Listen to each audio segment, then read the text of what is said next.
Good evening. If you'll please rise for the Pledge of Allegiance. I pledge allegiance to the flag of the United States of America and to the republic for which it stands, one nation, under God, indivisible, with liberty and justice for all. Thank you for joining us this evening at our Board of Directors meeting. We will get started with the land acknowledgement, and Director Perkins is going to read that for us. Evergreen Public Schools resides on the traditional lands of the Chinookan peoples and the Cowlitz tribe. They have lived on and cared for this land and its waterways since time immemorial.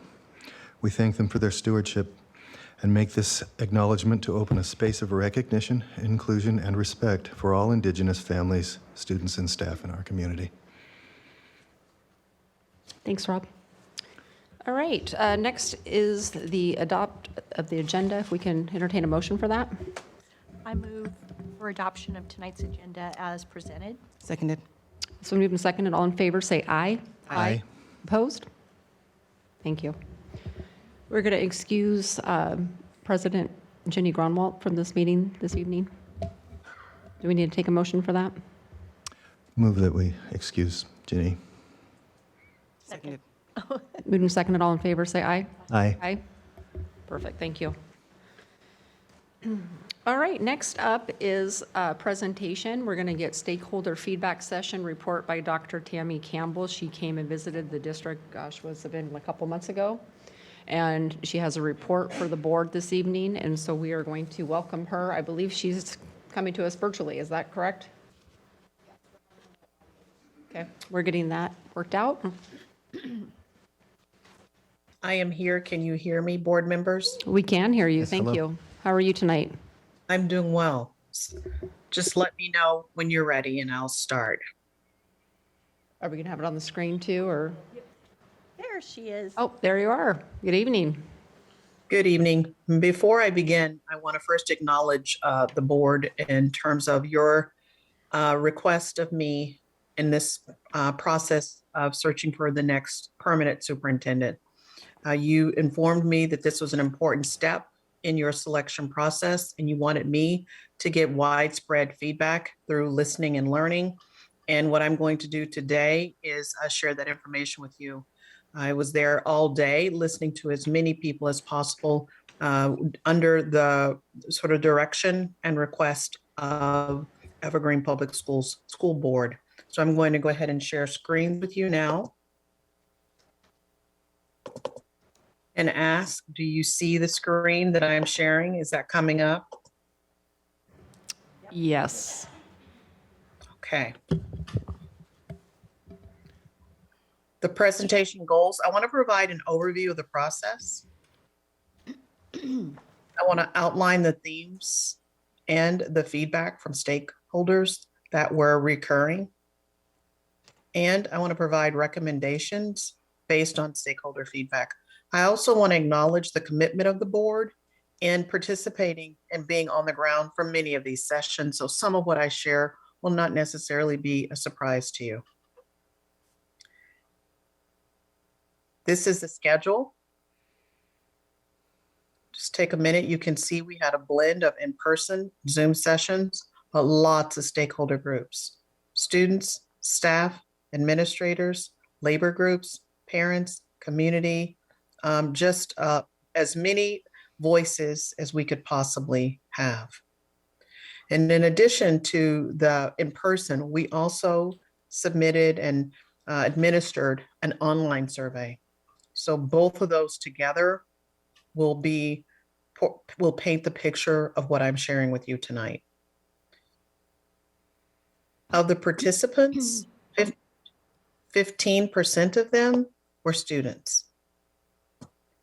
30% were family members. 4% community members.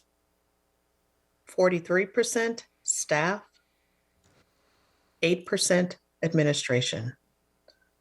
The total participation was 655 stakeholders.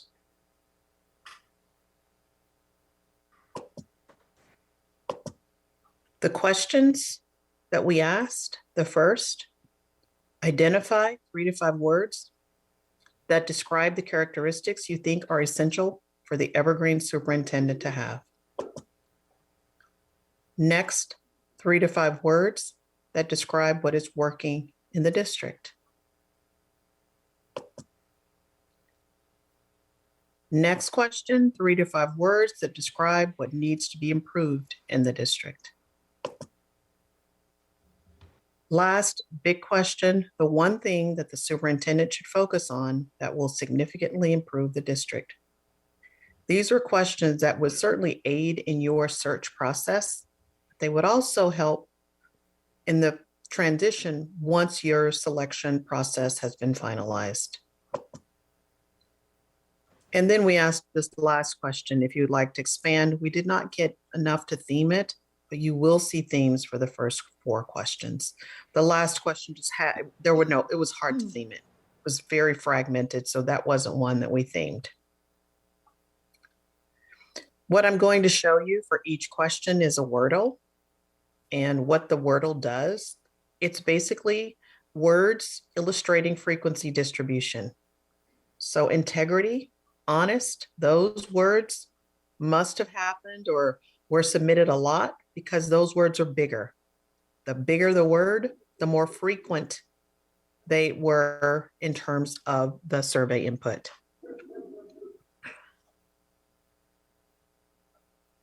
Okay, here are the themes for this first question. Characteristics essential for the Evergreen superintendent to have. Integrity, here's a quote, ethical, student-focused, knowledgeable, has a backbone, and is trustworthy. Honesty, here's a quote, honest leader with a clear vision and focus, effective communicator, knowledge of instructional best practice, and visibility. Next theme, transparency. This word came up a lot throughout all the questions. Effective listening, complete transparency, collaborative and student focused. Experience and a listener. Proven in a comprehensive system, committed to community, and willing to tackle trust issues. Those are the top themes. The quotes illustrate not only what was submitted, but what we heard throughout the day of listening and learning. Next question. This is about what's working in the district. Again, the words that were shared most often are the larger words. They were the bigger ones. You can see teachers, staff, students, curriculum, communication. Those are some of the bigger ones. And right in the background, equity, focus, work, community.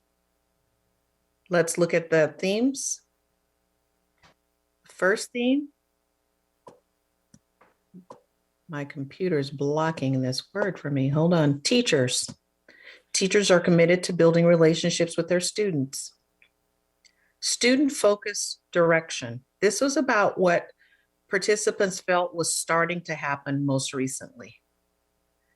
The superintendent, meaning your current superintendent, has shown he is truly interested in how students and staff are doing. The work seems more student-focused with the equity work, professional development with new curriculum, cell supports, strategic plan, process, and data-driven. Communication. This was one that multiple stakeholders said they have noticed a marked improvement in communication. Communication has begun to improve across the district. This sort of survey was one example. Wanting feedback from students, parents, and staff. Curriculum. Curriculum for the core areas in elementary, the coaching model, and the math focus.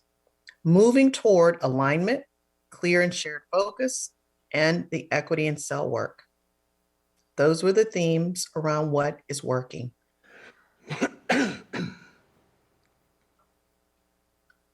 Next question, what needs to be improved? And it's not unusual to see things that are working also listed as things that need to be improved. Again, you can see the larger words: support, students, teachers, staff, school, equities in the background, disciplines in the background. Those are some of the words that are in the forefront. Themes. What needs to be improved? Teachers, staff, schools. And this is around staffing needs. Address critical staffing needs. More support and clarity of the neighborhood schools model. District staff needs a greater presence in schools. Support and collaborative decision-making. How we implement huge changes needs to be improved. More talk with those who are on the ground level. Alignment and coordination. Alignment and systems throughout the district. Clear and easy to find communication. One second, I can tell I've got an itch in my throat. Hold on.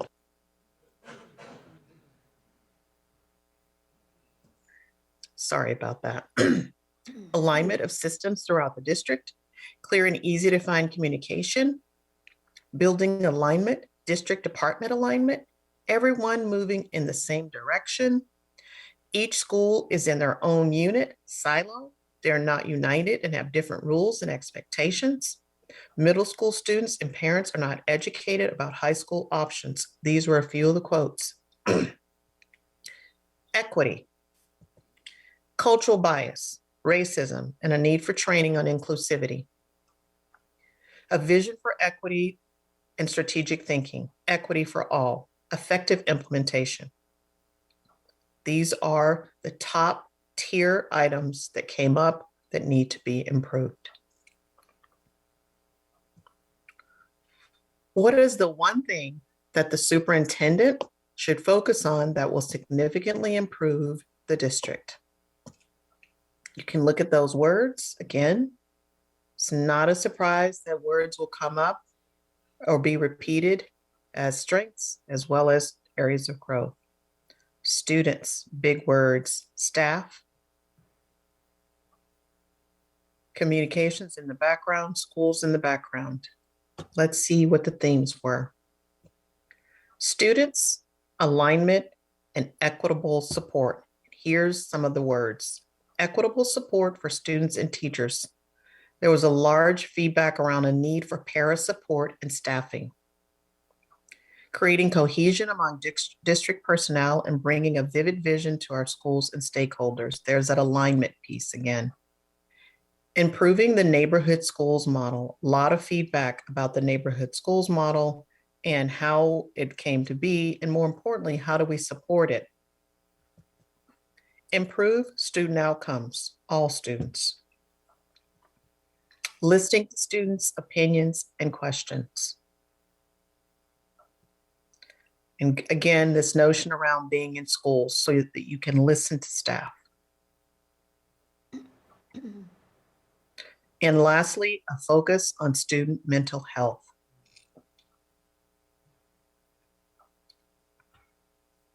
Those are the questions that we were able to theme. This last question we didn't theme because the answers were not themable. They were just so disparate, but you can at least see the frequency of words. A lot around students in terms of big ideas. Based on these findings in terms of the themes, my recommendation to the Evergreen School Board of Directors, and I know you've already had some thoughts about how you can move forward, would be to review the survey data as a team and to probe the information more deeply once you get in those comments to fully process the feedback. I know you've already begun that. Secondly, to write a written summary to the community outlining what you learned from the feedback with both your short-term and long-term next steps before winter break. Lastly, utilize a transparent and inclusive process in identifying the permanent superintendent. There were questions and inquiry into how it might play out in a transparent way, And I think this last recommendation addresses some of those questions. And that completes my report.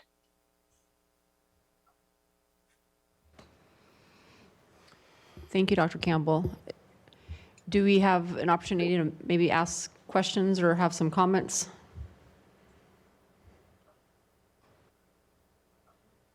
Anybody have any questions or comments for Dr. Campbell? I don't have any questions, but I do appreciate the work behind this and the attention to the numerous groups and the ability for people to be able to come and talk and get their opinion out. This is important information for us as we move forward, and so I'm very pleased with the amount of information that we received. Thank you for your hard work on that, Doctor. Thank you so much. Thank you for the partnership and being out and visible during this whole process. Each and every one of you were there, which says a lot about your commitment and the authenticity and into the inquiry and the questions that we pose to the various stakeholder groups. Bob, do you have anything you wanted to add? No, Vic said it all. Just appreciation. Yes. Yeah, I just wanted to say that I think that for myself, I learned a lot. We got to see some of the individual comments and all of the feedback from the survey, and it's eye-opening, right? And I feel like this was an important thing for us to undertake, just to find out how people are feeling and what their responses are. And I think that it's something that we look into moving forward and doing more of these sessions so we can get people's feedback, we can identify themes, and then figure out a plan that we can respond to it. And so I think that this is a good opportunity now that we have the data, and then we have the recommendations, that we take the time now and give the community a response on what our next steps are, and just the transparency part of it, and making sure that we have an open dialogue with our community moving forward.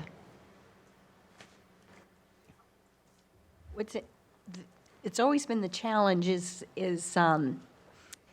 in communication and transparency, that everybody hears the same message or gets the information. And it's been an age-old problem as to how do you communicate that information in a way that everybody feels it's accessible to them, and that they have the information that they need. Because I would say the only surprise I really had was on people not understanding what previous processes have been. Not that it was a secret or anything, it just, we didn't do the best job of letting people know what the processes have been. So I think that piece is going to be definitely heavy on our hearts, about how do we make sure people feel like they know what's going on as we're going through whatever it is that we're working on at any given point in time. But I was also happy to hear some of the things that people are seeing some change, that some of the changes that we've wanted to make or have been, gearing up for, people are starting to see the results of that work. And obviously, we want to make sure that it results in good student performance and learning. And so I think that piece is exciting to see, that it's starting to get root, and that's important to me. It's interesting that a lot of the themes that were recognized as improving were also some of the themes that we know that we still need to work on some of those areas that need improvement. And so I think when we come out with our next steps and whatever, our feedback to the community, our written report, what we're going to do next, we'll address some of that and what we're going to do, what our next steps are.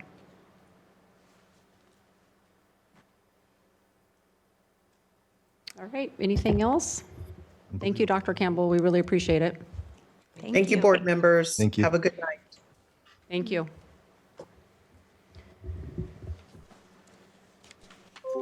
All right, next is teaching and learning and equity update. We're going to get a school improvement plan presentation overview. We're going to call on Dr. Williams and Clarissa. They're going to tell us what's going to happen when we go to workshop.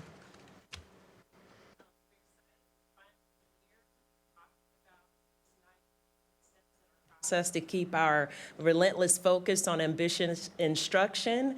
I'm glad we are finalizing the process for the superintendent, but I'm really excited that our generals are here because they are boots on the ground, leading the work. I mean, we can't do this work without these leaders that are here tonight that'll be sharing their summaries of their plans with you. So I wrote a few notes to try to stay on track and in time. We've been collaborating since August on ways to improve learning for our students. And in the interim, you have received copies of their summaries, which cover most of the items on your note-taking list that you'll receive tonight. You're going to hear an overview of these plans during the workshop. So they're just going to highlight some of the key and important pieces that they want you to be aware of so that you have a sense of what's going on in their schools. And I just wanted to put in this brief note about some staff are missing tonight. And I mean, it took, honestly, some arm wrestling metaphorically with some to say, stay home, you're not well, you can't be here tonight. Because they have been working hard either in partnership with their school or as a school, and they wanted to be here tonight themselves to share that work with you. And so what we've decided to do, we'll allow them in future board meetings to have an opportunity to present that work that they can't present tonight. So thank you for your understanding of that. And we also wish them well in their recovery. So each school will present between 5 and 7 minutes. And once schools have all presented, you will be given the opportunity to ask clarifying questions and have discussion in the time allotted. So the entire time, given all the schools that you're listening to, is 70 minutes. We're going to see if our facilitators, our district staff, will be able to wrangle all of you in sticking to our plan and our agenda, because they are doing great things. And it's going to be tempting to want to go, in more and more detail. But we respect your time, and we are also trying to help people be precise and focused in their work. And so I just want to elevate a quote from Dr. Gloria Ladson-Billings as we enter this, and I turn it over to Clarissa Hightower. She talks about education debt. When we think of what we are combating as an achievement gap, we implicitly place the onus for closing the gap on the students, their families, and their individual teachers and schools. But the notion of education debt requires us to think about how all of us as members of a democratic society are implicated in creating these achievement disparities. So tonight, as a system, we are taking ownership of paying back the educational debt we owe to each and every student. Our plans may not be perfect, but they are rooted in the intention of eliminating predictable disparities. We look forward to our time together with you tonight, and as we open our thinking and our practice, we appreciate your partners as board directors in helping us serve our students. So I'll turn it over to Clarissa Hightower. Thank you, Dr. Williams. Thank you, Board of Directors, Superintendent Boyd, principals, and community members. Thank you so much for being here. Do I need to plug in? Okay, thank you. Awesome. Thank you. Okay. There we go. All right. So as we continue to strive to make equity our way of being and seeing, I want to share with you very briefly the way in which our agenda items this evening align to our operational expectations for equity. So first, after I go over this with you, the first thing we're going to be doing is doing a compass check-in. And the compass is a component of one of the tools that we use in our gatherings with leaders and with staff anytime that we gather. And it helps us prepare for having productive conversations, even when the topics are tough or uncomfortable. And as you can see, this directly aligns to operational expectation 2, which says that we permit and support robust conversations around controversies among and between staff members and students. Next will be the main event. That's when we'll go off into our rooms and hear the school improvement presentations. The entire purpose for a school improvement plan is to identify barriers to student success and then craft the plan to address and remove them. As Ruth and Dr. Williams have shared with you in previous meetings, our principals have done just that with the help of their SIP supporters and their school leadership teams. They have also identified student subgroups who have had the least success in math to ensure that their school improvement plans include intentional ways to adequately support those students while also improving math instruction for all students. This is in direct alignment with operational expectations 5 and 6 of identifying barriers and then removing them. Finally, in the plans you will hear tonight, principals will share their theories of action and their very intentional steps that they will be taking to remove the barriers and create increasingly supportive learning environments so that students and staff have what they need to be successful, no matter their background, no matter how they identify. And these efforts are demonstrated and aligned to operational expectations 2 and 3.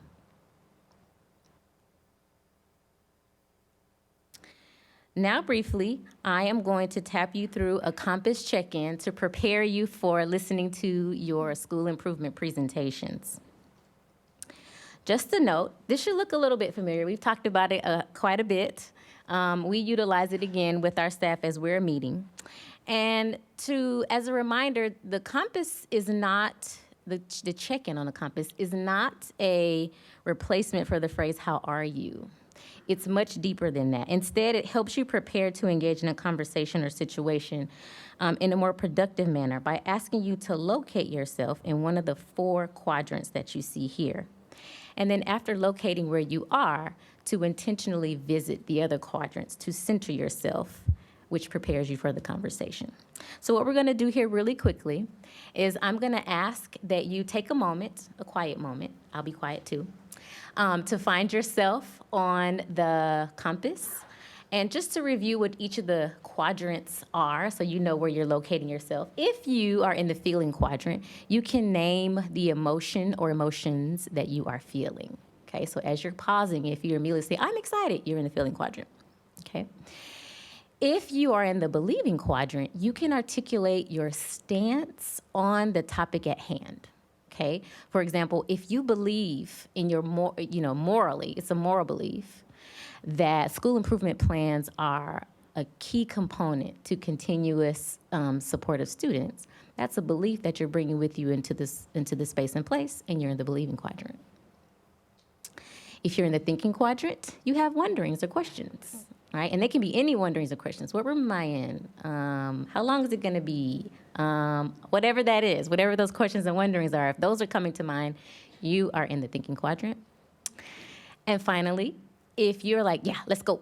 I want to hear the presentations," you're in the acting quadrant likely because you know what you want to do and who you want to do it with, okay? So I'm going to be quiet for about 30 seconds, maybe 45, and allow you to locate yourself on the compass. And I'd love it if you could share where you are and why prior to us getting ready to move into our small groups to hear our presentations. So I'm quiet now for 30 seconds.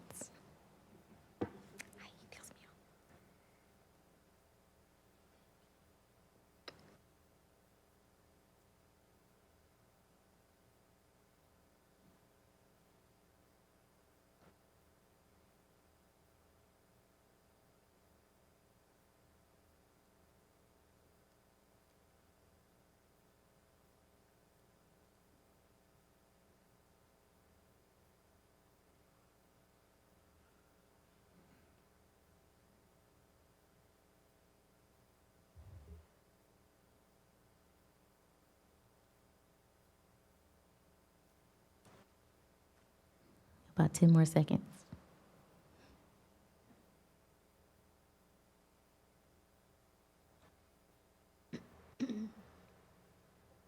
Okay. Before you start to share, please know that no quadrant is wrong and no quadrant is better than the others. You are where you are, okay? The idea is that you locate yourself and then intentionally visit the others, the help center. So we can go in order or you all can popcorn out, but I'd love to hear where you're entering on the compass at this time. Thinking. You're in the thinking quadrant. I got questions. I'm in the acting. Feel like I want to keep moving and doing something.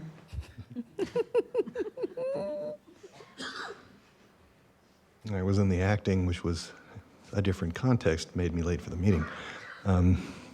So switching gears is on my mind. I think thinking, there's an anticipation. I'm glad to have this chance, so feeling and thinking. Okay, you're straddling quadrants, which is a thing. You can be in more than one at once. Okay. Well, I'm glad to hear about this, you can straddle the different ones, because I was going back and forth between feeling and acting, mostly leaning towards the acting, because I'm very, very interested in what is going to be shared with us and to see, is it fitting what we always hoped it would, but also having that feeling of excitement and anticipation that this is moving us forward in the direction that we need to be in, and I'm excited to see the work. Did you want to check in, Superintendent Boyd?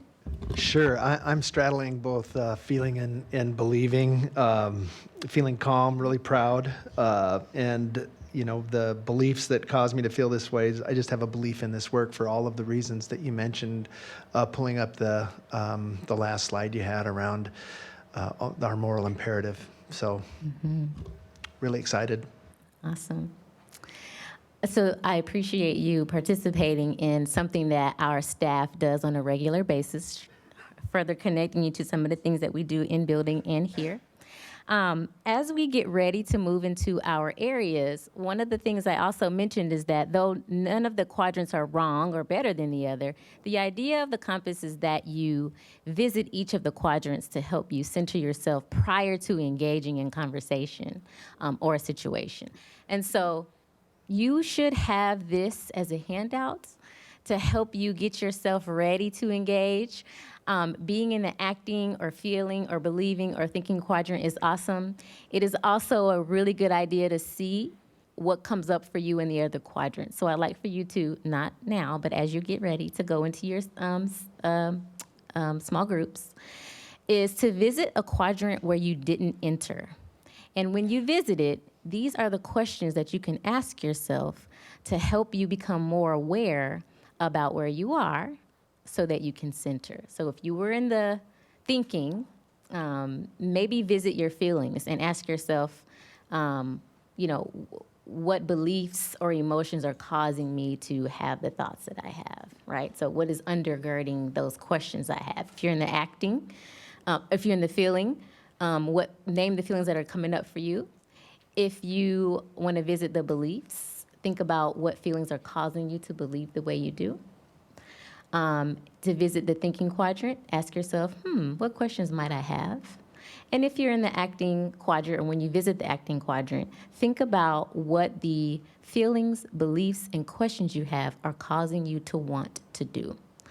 And so once you have done that, you will have participated in something we ask our staff members to do prior to entering into conversation, and you will be ready to hear your SIP presentations. So we are going to be moving into that piece right after this. Of course, you all call that, not me.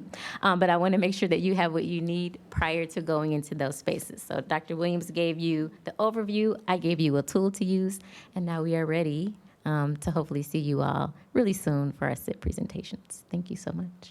Thank you. Thank you. All right, so do we all know what we're doing from here? So we're going into breakout rooms. So before we call a recess here, I just want to let everybody know what we're doing. But the 5 of us will be in a separate community room as we listen to the school improvement plan presentations. We will be in the 5 rooms in the community area. Each one of us is assigned a different spot. We know where we're going? All right, so at this time, we will go ahead and call for a recess. We will resume in our board workshop in the 5 rooms in the community area. Thank you.